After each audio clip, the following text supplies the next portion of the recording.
Hello and welcome, my friends. This is Brian, the Speaker for the Dead. The channel is The Life of Brian.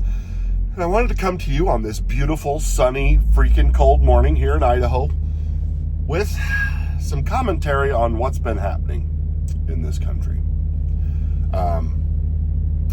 So I guess some lady got shot, Renee somebody or other, the other day because she was trying to hit an ICE agent or a Border Patrol agent. I've seen the videos, I've looked at the footage. If I was that officer, I'm not sure I would do much different. The details I'm hearing behind the scenes is that this same officer was hit and drug about a month prior to this incident. So he's already had a very unpleasant experience with people trying to hurt him with vehicles.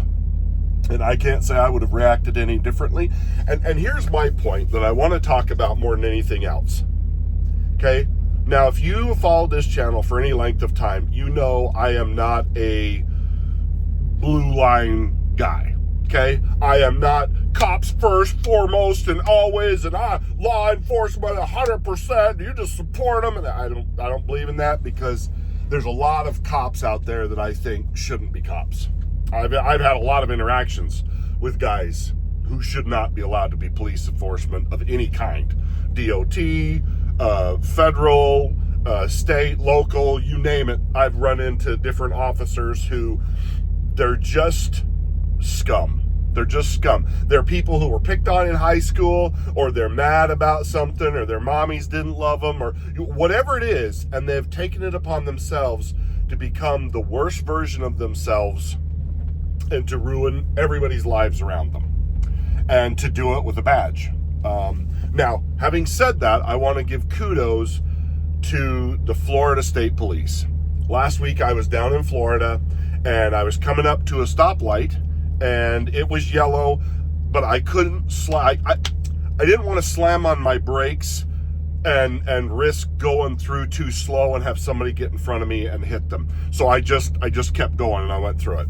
And it went red about the time I hit the light. But it was it's one of them highways where you're doing 65 miles an hour and they've got stoplights on it, which I think is dangerous. A lot of the states that have that very same issue have gone to a system where they have warning lights about a football field length in front of the actual lights that'll come on with flashing lights with signs that say, when these lights are flashing, prepare to stop. I love that, because it gives a guy like me in a truck weighing 80,000 pounds time and distance to slow down. Because as this officer kindly reminded me, you have 4 seconds of a yellow light before it goes red. And I'm sitting there thinking, 4 seconds to stop 80,000 pounds. Doesn't seem like enough time.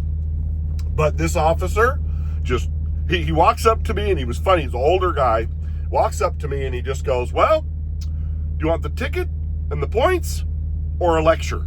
And I just looked at him like, I'll take the lecture. You know, and he just said, he told me, it's 4 seconds for a light. And I told him, look, I know. I was like, I didn't want to do that, but I was like, I felt like it was dangerous either way. Like I said, because of the way those lights are set up, they really need to do different things. But that's neither here nor there. But I wanted to give kudos, because there's officers like that. And he just let me go with the warning. But while we were stopped, a lady, that's a 2-lane highway that we were on around Haines City, Florida, and this officer standing by the side of my truck on this 2-lane highway had some lady who decided she didn't need to follow state law, which I think this is a state law in practically every state now. So you can't say, well, I didn't know. If you see an emergency vehicle, a police officer, even somebody stopped on the road with their lights, flash hazard lights on, you are supposed to get over into the passing lane to get around them, unless you are completely unable to do so. And in that case, you are supposed to slow way, way, way down and be very careful when you're passing in that situation. Let's say there's a whole bunch of traffic and you just can't get over. That's different. But this lady on this 2-lane road refused to slow down and get over and get into the passing lane, and passed really close to the officer. And he just says, well, that lady just earned a $130 ticket, or that person, I don't know if he knew it was a woman or not. But there again, that's an officer being put in danger. And this is a good officer who was just trying to give me a warning, informing me of the timing of the lights, basically saying this, you got 4 seconds when them lights start going yellow. So if you see them go yellow at all, shut her down. So slow it down, get it stopped. Which I actually did not know it was actually 4 seconds. I mean, you figure it's so many, but anyway. So, and that's my problem, is good cops, bad cops, federal cops, whatever, you don't go looking for trouble, okay? You just don't. I was always taught growing up, it's yes, sir, no, sir, thank you, sir, whatever. But you don't get mouthy, you don't get nasty, you don't get unpleasant, you don't get stupid, because it just makes it worse. That officer, good, bad, like I said, good, bad, or indifferent, they can cause problems.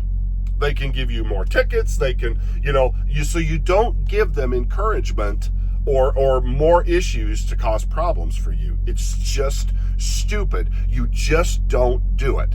It's like walking up to a big mean dog and trying to kick it, or a big dog and trying to kick it, hoping that it's friendly. Okay? You just don't know. And you just don't do it. You don't tempt fate.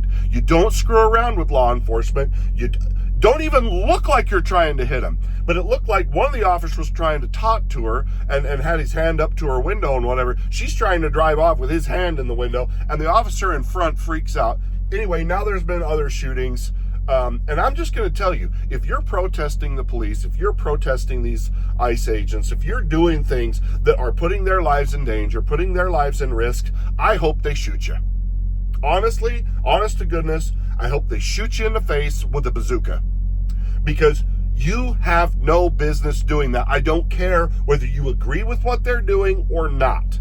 You take legal actions to get your point across. You go get a lawyer and you sue the police department for their actions. You do whatever you can, or peacefully protest, but you do not even look like you're trying to harm the officers. Because, like I said, good, bad, or indifferent, you don't have a right to hurt them. I don't care whether you agree with them or not, because regardless of what you may have been told, these men are not Nazis, okay? This is not Nazi Germany. Trump isn't Hitler. I don't care who tells you that. It's a lie, okay? You go back and do parallels between the time of Germany when between Weimar Republic and when Hitler came to power and the Nazis took over. There's no similarities there, okay? There aren't brown shirts. There aren't informant networks. There aren't secret police that show up and can, haul you off with no due process or whatever. And see, Hitler was doing that to German citizens. Like, Trump is not doing this to American citizens. He's showing up. He's sending the border in legal, lawful law enforcement to pick up people who broke our laws and have no legal right to be in this country, and is removing them. That's what we voted for. Whether you voted for him or not, the majority voted for that, and this is what we want to see. I think as long as the immigrants that we're rounding up and sending back to their country. Now, if you want to be respectful and be allowed to be sent home, in a good and kind manner, great. But if you're going to fight the officers and fight to stay here in a country you broke the law of, your first action of coming to a new country was you broke their laws. You immediately disrespected them and disrespected that country and everything it stands for. You broke their laws as your first act of showing up. That not a good look, no matter what the reason was for doing it. And I understand the desire to get to America. I was born here, so I understand. It's the greatest country in the world. And yet the Democrats are always telling us how horrible this country is. So why does everybody want to get to it? And then and then you say you want them here, but you want them here illegally, so they have to live in the shadows, and then they can't get proper jobs. The arguments on the other side are so disingenuous and evil, it is to be laughable. It's really, really sad. So that's my take on this. Don't screw with law enforcement, no matter how much you think you're justified. Go file formal complaint with the ICE agency. Go file a formal complaint with the sheriff's office. Go file a formal complaint with the governor's office. Go file a complaint with the state attorney general for what you think is an inappropriate action or whatever. But you don't walk up to somebody whose job it is to enforce the law and try and attack them for doing their job, regardless of how you feel about it. And if you do, I hope you get shot, because you deserve it. You have no business. These people have no business doing what they're doing. And if you play stupid games, you win stupid prizes, and you might just lose your life. And rightly so, because you don't have a right to hurt somebody else or put them in the position of losing their lives. Anyway, that's my take on this whole kerfuffle that's been happening lately. To say nothing of what's going on in Venezuela. My wife asked me last night, because she's not really big into politics and pays attention to the news just enough to know that there is something happening. And we had a long discussion for over an hour about Venezuela. Because that's the problem. That's another thing that's being lied about heavily, and I'll probably do a video on that in the future once I know more. I hate to go after a subject when I may not have all the facts about it yet. Anyway, thanks for watching, you guys. Thanks for being here today. Support the police and push for good reforms. That's all we can do. Is to help push to get the bad cops out, keep the good cops in, and support legitimate, lawfully passed laws, and help them make America great. Keep America great. Anyway, thanks for being here today. Talk to you next time. Bye now.